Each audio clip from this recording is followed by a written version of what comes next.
else. Yeah, our presentation today is looking at probably one of the most important things that as a manager you're going to need to be looking at, and yeah, you're going to be looking at and be involved with a lot throughout the program. If you do this correctly, it can make or break your program, and you can learn to do this, and this is why we're here. We're here to give you kind of the action points. Lena is going to be going through kind of the analysis of it. Fiki is going to be going through the expectations, and Jackie is going to be going through the action. And what we're going to be doing structured is going to be we're going to go through the importance of each section and then the action points followed. So yeah, obviously we are talking about statistics, but just kind of quickly, we all know what they are, but quickly, Pippin, what are the 6 key statistics that we need to remind ourselves and always kind of use as a comparison throughout the program? In terms of our key stats, show per hour, show per hour, into the shows, show per hour, into hour. Okay, great, that's perfect. Pepe, what are the values for those? Work rate. No, what are the numerical values for the things that could be So ins per hour 6. Okay. Ins per show 3. 3 ins per show? Yeah. Okay. Show per hour 3. Yep. And show per hour 1. 1, yeah, perfect. Yeah, pretty much. And these are kind of the statistics that you will need to be kind of comparing yourself to, and when not comparing yourself, but stats that you analyse. So from here, I'm going to pass over to Fiki, who's going to be looking at the expectations. Hi guys, I'm going to be talking about the expectations, as David said. Then what is the importance of expectations? Basically, for you to start have a good team, you have to have a solid foundation, and that starts from the expectation. Basically, you have to see the picture before it actually happens. That's one action point. That should be in your business plan, sorry. And one quote we have taken is that in order to carry a positive action, we must develop here a positive vision. So that you have to see it before it actually happens. And the way it can happen is us actually leading by example. That's when, like, some teams I've already talked about, is like having good rituals, like running between doors. Let your members see that. So by you setting that boundary of like, you have to do this, everyone does that, it actually makes it be like the norm. Everyone has to do it, or like there's no other way about it. And also the action point, like we have, we heard yesterday, we have to change the business plan to pride, medium, and high, because dream is, it's a bit dreamy. Basically, I'm joking. Dream is a bit like over there, but like in high, basically you've obviously made it like high, like it's something you look forward to. And when you actually beat it, it's like showing your team members that I can do it. You can do it as well. What do you think? And also raising the bars and breaking belief barriers. Because I remember when I was a fundraiser, I had this thing of like, if I see rich people, I'm like, oh no. I don't do rich people. But like showing them like rich people are people as well. They're not. Showing them rich people are rich people as well. It's also helping breaking the belief barriers. What do they believe? And that's when the one-to-one comes in place. What have you found? I mean, that's when you talk to them. What's going on with your stats? What's going on? And they tell you their barriers that, oh, rich people are this, or people in council houses. And that's when you kind of help them break the belief barriers. And I'm going to pass it on to Jacqueline to talk about... Lena, to talk about analysis. Okay, hi everyone. So first of all, we're going to start with importance. Why is analysis important? Why don't we just leave the stats how it is and just pass on to another day, right? The important bit about analysis is that it shows so much if you look at it the right way.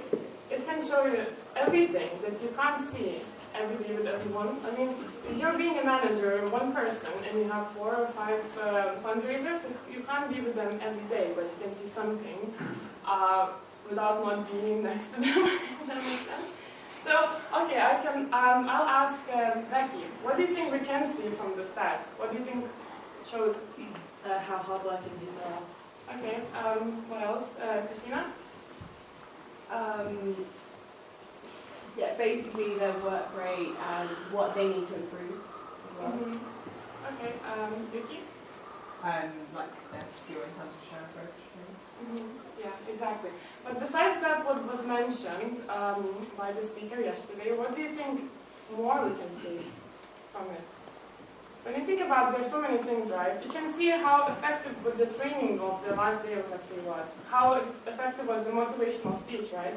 You can see how effective was Hub, how the competitions affect every individual. You can see from their stats, if they drop, you see like it's there's the pressure maybe, and you can make so many assumptions, right? So how to make the best of the use of, and how to analyze the best, right? That's the question, isn't it? So we came up with an action point to include in your business plan to make the best of it. Is that what we all want, right? So the action point would be preemptive scenarios and methods for different types of stats. So on the next slide, we have 4 really different types of people with really different types of stats. And let's try to give a guess. Which one do you think is company standard? Just so looking at it. Willie, Master, AM, which one is company standard? Probably better to ask the audience than the panel. Someone from the audience? Tom Wilkerson? What, which one's closest to? Closest to, yeah. First one. Yeah, So that's done. true. Well, Oh, shit. exactly that's why. You wanted to be straight. And why it's good to have it in mind is because you can see as a comparison. And what we said in an action point is to have different types of stats so you could see what you can learn and practice, because it's all about practice. As one really clever person, is as well as one as me and Blue Eyes as well told me once, that business plan is your safety net. So it's all about making sure that you know what to do in each situation. So having an example of stats will help you analyze it better because you can practice. And I'll give it to Jacqueline to see actually about the action that you make after. Yeah. Knowing how to analyse your stats is fantastic, it's incredibly important, but unless you actually do something with those stats, it's pretty useless. So if you've got someone and you look and you see that they're getting into 1 in every 12 doors, and you go, right, okay, but then never actually put anything in place to help them get closer to company standard, the time you've spent actually analysing those stats is completely useless. We have quite a famous quote here. It's treat a man as he is and he will remain as he is. Treat a man as he can and should be and he will become as he can and should be. You know who said this? I'll be honest, I don't know who said this. It's by Stephen R. Covey. He's the author of 7 Habits of Highly Effective People. Never heard of it. Yeah, basically, if you treat people with their potential, then they're more likely to reach the expectations you set for them. So what's the best way to help people improve? We do it in hubs, we do it in everything. Simba. Personal assessment, like encouraging them to figure out their own. We could do that. It's something that goes on quite a lot in hubs, station training, things like that. Training. Okay? That's what we need to be doing. So in our business plan, our action point for this is to include training plans in our business plans. That way we have a safety net of approach, show, the penny drops that you've had from your previous summers that you think are really important. Because as well as our business plan tells us what we want to achieve and why we want to achieve it, we have to have that safety net that Lena was talking about that tells us how we're actually going to achieve it. So if you are struggling, there are some examples of training in the area. Okay, just to conclude, what are the action points? Jacqueline, one of them, first one. Put some training scenarios in your business plan. like that point. Training scenarios. Jeff,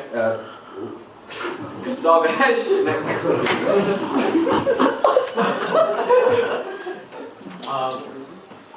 Analyze the results, like. But what was the action point? Figure out kind of criteria you're gonna listen into. No, can someone help him out? Yeah, good. List of possible training suggestions. Kind of presumptive scenarios, basically, for kind of different kind of stats you'll have.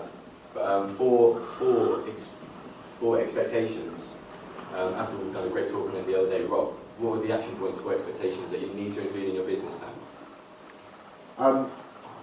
So the expectation-wise, Yeah. if you, let's play that. Okay, to help him out. I don't think treat them better. Like expect more. Brief barriers. Okay, it's basically changing your goals from pride, high, and dream to pride, medium, high. Because curiosity didn't kill the cat, complacency did. Setting a dream seems really unaccomplished. Cool, we're going to stop you now. Yeah.